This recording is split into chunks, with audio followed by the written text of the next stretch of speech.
লকডাউনৰ সময় ৰঙালী বিহুটো এবাৰ উকা হৈ গ'ল। এটা বিশেষ কথা আপোনালোকৰ সৈতে শ্বেয়াৰ কৰিবলৈ খুজিছিলোঁ। আমাৰ বহাগ বিহুৰ লগত সংগতি ৰাখি অসমৰ প্ৰায় প্ৰতিখন গাঁৱতে পৰম্পৰাগত যিসমূহ খেল ধেমালি, কুকুৰা যুঁজ, তিনি ঠেঙীয়া দৌৰ, আপোনাৰ জাঠি দলিওৱা হওক, ওজন দলিওৱা, এনেকুৱা ধৰণৰ খেলসমূহ বা সাঁতোৰ, চিলনী সাঁতোৰ, এনেকুৱা ধৰণৰ খেলসমূহ আমাৰ খেলোৱা হয়। 2 দিন বা 3 দিনীয়াকৈ পতা হয়। খেলসমূহ পতাৰ পিছত কি হয়, আপোনাৰ প্ৰাইজ এটা দি দিয়ে। প্ৰাইজটো দিয়ে খেলসমূহৰ বা কমিটিসমূহৰ দায়িত্ব সিমানতে সামৰে খেলৰ ক্ষেত্ৰত আৰু। কিন্তু মই আপোনালোকক অসমৰ যিমানসমূহ তেনেকুৱা বিহু কমিটি আছে, গাঁৱে ভূঞে খেল পতা, বিহুৰ লগত সংগতি ৰাখি খেল পতা কমিটিসমূহলৈ এটা অনুৰোধ জনাব বিচাৰিছোঁ। সকলোৱে যদি এই খেলসমূহৰ মাজৰ পৰা আমি যোগ্য খেলুৱৈজনক যদি নিৰ্বাচন কৰি ৰাজ্যিক পৰ্যায়লৈ যদি পঠিয়াই দিব পাৰোঁ, 2টা লাভ হ'ব। প্ৰথমতে সেই যিসমূহ আমাৰ স্থানীয় খেল ধেমালি আছে, পৰম্পৰাগত খেল ধেমালি, সেই খেল ধেমালিসমূহে প্ৰসাৰ লাভ কৰিব, বেছি জনপ্ৰিয় হৈ পৰিব তেতিয়া মানুহৰ মাজত।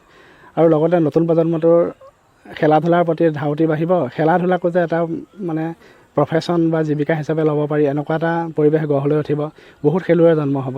গতিকে প্ৰাইজ দিয়ে আমাৰ খেলৰ বা খেলুৱৈসকলৰ প্ৰতি দায়িত্ব নাসামৰি আমি যদি সেই তাৰ মাজৰ পৰাই সেই খেলা ধূলা কেইদিনৰ পৰাই যোগ্য খেলুৱৈজন বিভিন্ন জিলাই বা অঞ্চলে প্ৰতিযোগিতা কৰি শ্ৰেষ্ঠজন যদি বাছি ৰাজ্যিক পৰ্যায়লৈকে লৈ যাব পাৰোঁ, তেতিয়াহ'লে মই ভাবোঁ খেলুৱৈ বা নতুন প্ৰজন্ম সকলোৰে স্বাস্থ্য উন্নতিৰ লগতে খেল ধেমালিসমূহৰ প্ৰচাৰ লাভ কৰিব আৰু বহুত খেলুৱৈ জন্ম হ'ব। এনেকৈহে আচলতে খেলুৱৈ জন্ম হ'ব বুলি ভাবোঁ। কাৰণ এনেও জিলা পৰ্যায়ত বিভিন্ন ধৰণৰ খেল ধেমালি নিৰ্বাচিত কৰে, খেলুৱৈসকলক নিৰ্বাচিত কৰে খেল ধেমালি হয়। কিন্তু বহু ভিতৰুৱা অঞ্চলৰ খেলুৱৈসকলে, প্ৰতিভাৱান খেলুৱৈসকলে গম নাপায় বা বহু আৰ্থিকভাৱে পিছপৰা খেলুৱৈ থাকে। গতিকে কথাবিলাক তল পৰি যায়গৈ। কিন্তু এই ধৰণে যদি ইয়াৰ পৰা আমি বাচোঁ, কাৰণ সকলোৱে খেলে, গাঁৱে গাঁৱে খেল ধেমালিসমূহ পাতে, সকলোৱে খেলে, গতিকে তাৰ পৰা খেলুৱৈসমূহ নিৰ্বাচন কৰিবলৈ সহজ হ'ব বুলি মই ভাবিছোঁ। গতিকে অসমৰ প্ৰত্যেকখন গাঁৱতে পাতেই খেল ধেমালি। গতিকে প্ৰত্যেকখন বিহু কমিটিলৈকে মই অনুৰোধ জনাইছোঁ, এইবাৰতো নোৱাৰিবই লকডাউনৰ কাৰণে খেলা ধূলা বন্ধ, কিন্তু অহাবাৰৰ পৰা যদি আমি খেল ধেমালি পাতোঁ, এই দিশটোৰ প্ৰতি যদি অকণমান লক্ষ্য দিওঁ, বহুত খেলুৱৈ আমাৰ মাজলৈ আহিব, আমি ৰাজ্যিক পৰ্যায়লৈ লৈ যাব পাৰিম।